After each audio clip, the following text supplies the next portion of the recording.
So this is a video out to the world describing what I have been doing in the good chunk of July, because I've been doing this summer program. The topic that I signed up for is racial justice and the politics of literature, and it's kind of awesome. It's a session each week on Zoom. We did like 3 meetings so far, and in the end, the goal is to have a research paper out, and I'll get to that.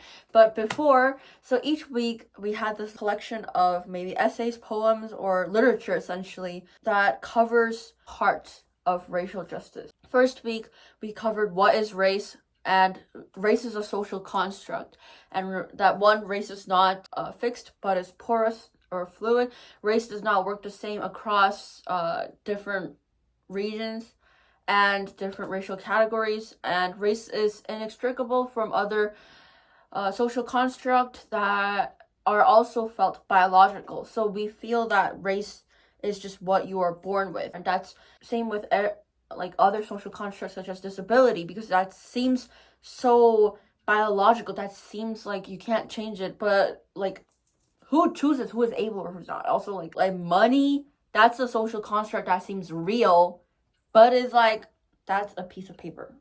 But also that economy. Anyways, what I was really surprised was something called close reading. I know what close reading meant, but like I didn't know that in practice. When we were reading poems, we would go by like each sentence and be like, this time they didn't put a period, so this indicates that it's like going from flow and there's not a period until the very end, so it's like rushed, or the tension's like this, and then like every like little what you feel from it, what the author intends to do it. And I'll go on poetry more later, but the first collection of literature was about racial injustices in America in like the 1960s, because the first book is first collection of essays more so was James Baldwin's The Fire Next Time, and we read My Dungeon Shook, which is a letter to his nephew James. And then the second one was Down at the Cross,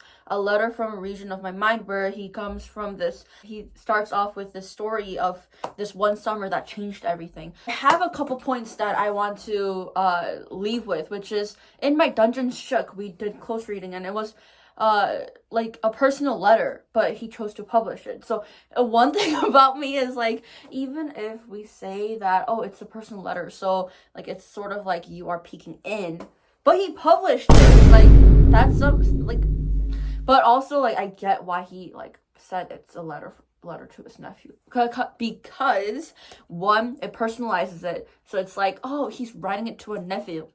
Second of all, it touches the reader more. Like James Baldwin had a white audience who were like trying to like actually help, but they needed help understanding what it actually was for Black Americans to actually live in America during that time. So then that genre of a letter to your nephew where you're trying to give advice is more understanding and more of a thing that they can relate to. But also, by personalizing it and by saying this to his nephew, this also gives like a cue to the reader saying that, but also like you're taking it, like you are not supposed to read this, but I'm giving you the privilege to. So there is something that you need to do, which is action.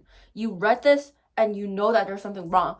And like, because it's like you never expect for an adult to have to say the realities of the world to your nephew, to your child, dangers of the world, or like we need to teach them about how to confront the police and what to do when police like comes at you, because that is a real threat, and it's unfortunately a threat that is subjected to so many people that like don't deserve it too.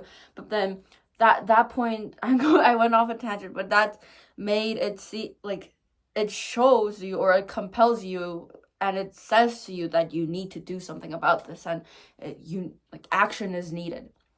And the second part was Down at the Cross, a letter from a region of my mind. Essentially, it's talking about religion. What do you do when institutionalized religion fails you? Because Baldwin was a pastor at once, and then he like moved on and was like, no, because he also talks about like right Christianity to them, and then what like Christianity to Black Americans living there with their faith into the churches mean. And what really like caught my eye was when he said that like he saw these pastors, he saw these priests buy private mansions when their most devoted followers still had their pockets empty throughout the whole years.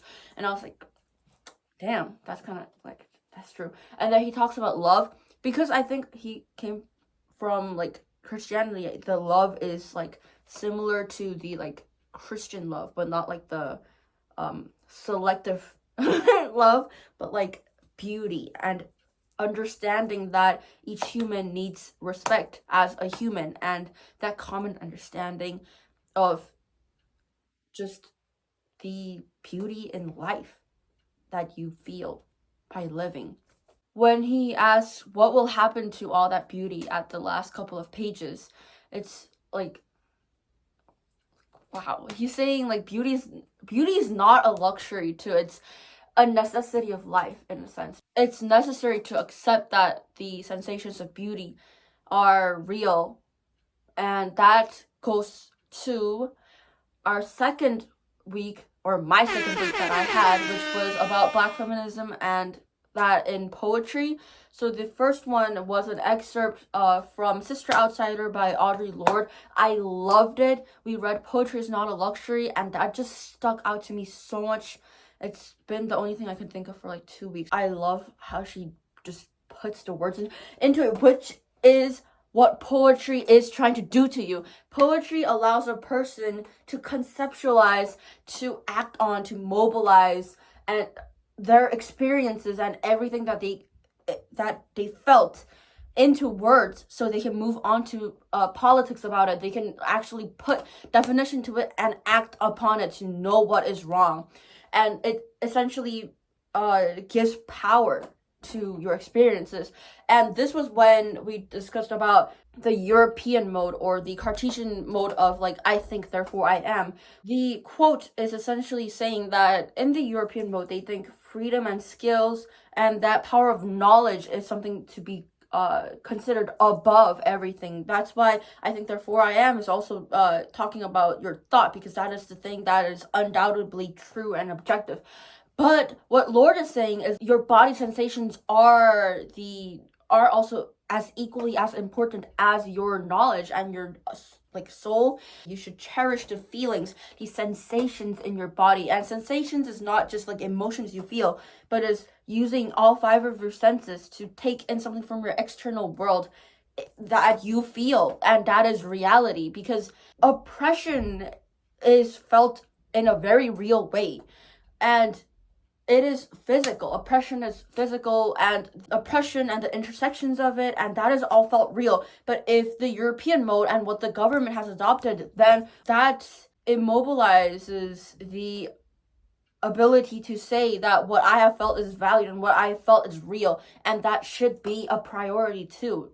And the government sees POCs or persons of colors as just like a body. Then if you just see them as just a body, then the European mode says that that is not as important as the thoughts and knowledge, and saying that, especially for women, that poetry is not a luxury but a necessity, and poetry should call action. Rationality and objective thinking, as they say, has failed them so much for the centuries of oppression. How can that be a reliable source then, when your body is saying that this is what they feel, but then the rational that they give is not, it says that it's okay? So then poetry should be calling for action, and it should be about that. And I was like, it should. And then we read poems from Lorde, Coal, Power, Litany for Survival, from the House of Yemania. And we did close reading for the poems too, and I was like, wow. Quite frankly, I didn't know how to like read poetry that in a like scholarly level. And I think I need to like read more poetry collections, because if this is like what poetry is, and I've read poetry before, and I was like, yeah, cool. But this one hit hard. This one hit like a bit too good. It called for action. It did what poetry was supposed to do from the beginning. And I was like, I need to check out more poetry collections. Yes.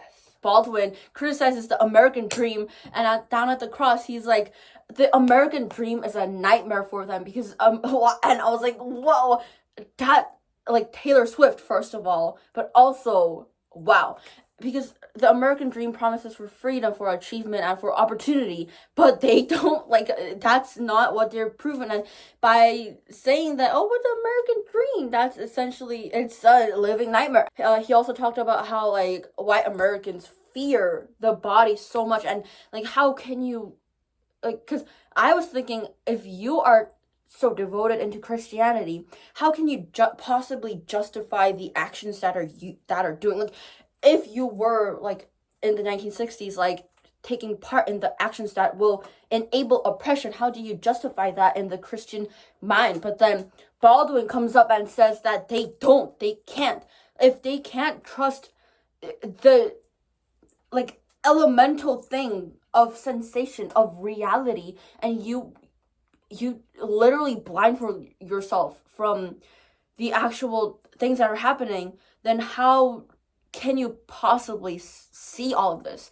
What really touched me about Baldwin was, even from the letter to his nephew, he said that it's sad because it's terribly like, sad that the only people that can truly, like, start the process and waken these people that are blindfolded from reality, the only way that this can get the attention and the, like, impact that it deserves is for the oppressed to step up and say, this is what we feel and this is what is happening and this is reality, and they can only enable that. And then passion strong. When I read this statement, the Combahee River Collective statement from the Combahee River Collective, wow, absolutely, like, first of all, lesbian separatism, I didn't know this ideology existed until they brought it up. And, like, I went on a, like, sort of rabbit hole where, like, in America, there's, like, Womantown, where, like, lesbians, like, had a block where, like, they bought houses because they felt, and, like, the whole thing of, like, we are of value and we should, like, say no to patriarchy and be like, we would work for the woman. And I was like, whoa, why did I never hear of this before? The Combahee River Collective statement was so clear because their focus was to clearly state and show and conceptualize how Black women, and especially lesbian Black women, experience oppression and the intersectionality of racism, sexism, and gender oppression. And it's not just solved by one thing. It's a collective of all of the oppression together, and they are in that space where they are the, like, almost most oppressed. And what they're saying is that they're turning this into identity politics and criticizing racial capitalism and saying that Black women have always been in the back lines, supporting everyone, but always being pushed later. Oh, we'll solve this and then get into the details. We'll solve this first.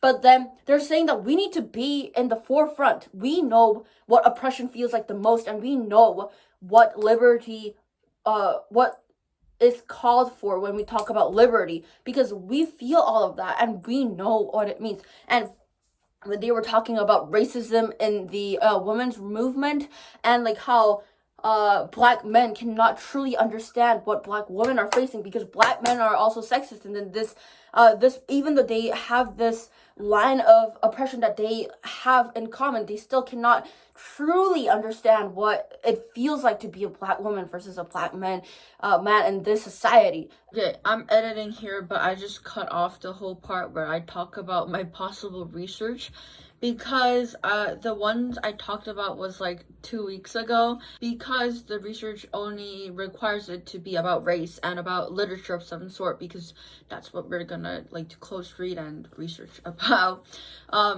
my thought was racial bias in medicine as like the umbrella idea, but I have also, and I know that I'm gonna go into nonfiction literature, books or memoirs, and I went into this rabbit hole for the South African Defense Force military hospital, where they did aversion projects and the whole fiasco where the apartheid was still in action, and for political reasons they banned and made it illegal to be a proud standing homosexual, to purposely ban political activists that were going against apartheid.